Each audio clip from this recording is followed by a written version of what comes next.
What's up, YouTube family? CJ here with the Centipede Grass channel. If you're going to be successful on your lawn this season, you're going to need a soil test. Here's why.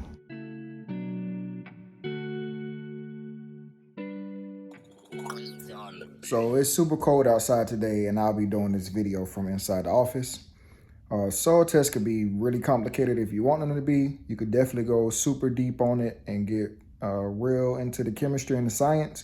But I'm going to show you 3 numbers that I look for on every soil test that help me be successful with every yard that I do. So the first number that we're going to focus on is the pH. As you can see on this soil test, the pH is a 6.1, and pH is literally the percent hydrogen in the soil. This will make more sense when we go over base saturation later. Grass desires a pH between 6 and 7. That's kind of, neutral, slightly acidic. And centipede grass can actually tolerate soil that's even more acidic than 6, maybe like 5, 5.5. But definitely it could thrive in a soil with 6 pH, and that's probably what the target that you should shoot for. At this pH between 6 and 7, all of the nutrients that the soil need, all of the nutrients that the plant needs, that the grass needs, is available without being tied up in the soil. Once you go lower, to more acidic or higher to a more alkaline soil, it starts tying up nutrients. All we need to know is that, if the pH is not right, then certain nutrients will not be available to the plant. Second number that I'm looking for on most of my soil tests is the CEC, the cation exchange capacity.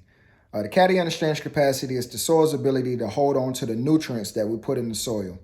Most of these nutrients have a positive charge, hence why they're called cations. So high CEC soils hold on to nutrients better and they prevent leaching better. If a soil has a high CEC, then it has a high clay content or a high organic matter content or a mixture of both. That's because clay particles on the edges and organic matter both have negative charges. Essentially, the CEC is a total number of negative ports available for cations to plug into. If you have a CEC between 0 and 5, you most likely have a sandy soil. Anything from 5 to 15 is considered a sandy loam to a loam soil, and anything 15 and above is considered like a heavy clay soil or clay loam along those lines. If you want to raise the CEC, of course you can't add more clay or, anything like that to the soil, but you can add more organic matter, which has a strong negative charge. Third number you're going to look for on your soil test is the base saturation, and it kind of ties all of the other 2 numbers together. So your base saturation is like a breakdown of the cations found in the CEC number. Some cations are considered bases, some cations are considered acids. Depending on which one of these dominate the cation exchange sites is going to determine your pH.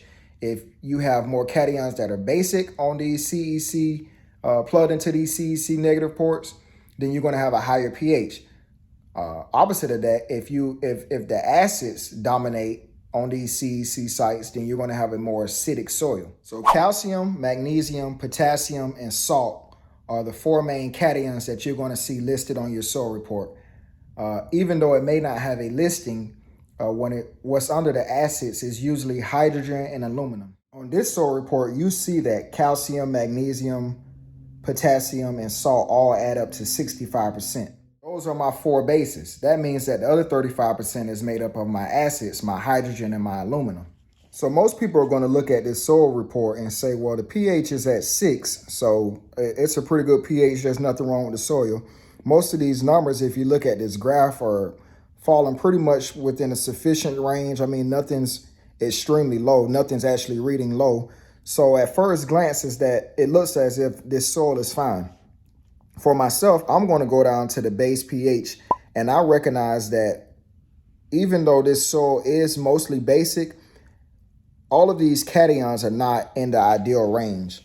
Ideally, you want your calcium between 65 and 75%, magnesium between 10 and 15%, potassium between 3 and 6%, and my hydrogen less than 10. Also salt, which doesn't really affect plant growth, should be 1% or less. So looking at this, the only thing that's in the ideal range is my potassium at 3%. My salt is too high and my calcium and magnesium are too low. So how do I do this? On this particular soil, I will add dolomitic lime, which is part calcium, part magnesium. I want to raise the calcium, but not at the expense of losing magnesium. I would retest after my dolomitic lime application to see where my salt reading was. If none of the salt had leached out of the soil and my calcium was still a little low, I would come back with a calcium sulfate, which is gypsum, to help escort some of that salt out of the soil. When changing your CEC by adding organic matter, it's important to remember that you're actually adding more negative ports to the soil. By adding more negative ports, you're going to knock your base saturation out of compliance. By adding organic matter without adding more calcium or more magnesium, hydrogen is always going to be available in the soil. It's going to come from the air. It's going to come through the water. Hydrogen is always available in the soil. It's not something that you have to add. So by adding more organic matter without addressing calcium and magnesium, you're going to be indirectly creating a more acidic soil. This is why on some of the applications, when I add organic matter to the soil, I use the John and Bob's product, which has calcium in it. This ensures that even though I'm adding more negative ports on my CEC exchange sites, I'm also adding more positive calcium cations to plug into those ports. This gives me the best of both worlds. I'm increasing my CEC, increasing my soil's ability to hold on to nutrients and water, but I'm also ensuring that my pH stays ideal for my plants and that my calcium is the dominant nutrient in my soil. I really hope I've done a decent job of explaining this. This is one of those things that, you can know, but when you actually start talking about it, it's kind of difficult to explain.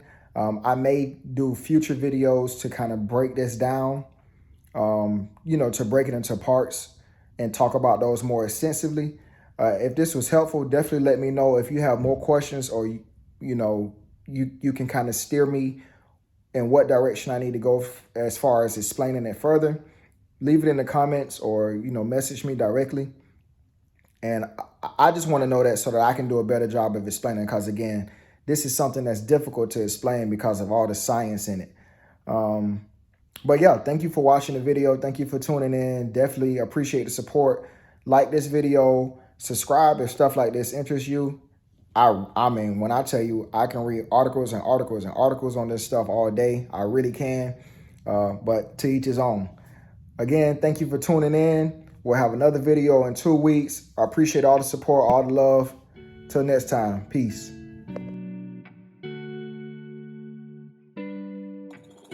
On the beat.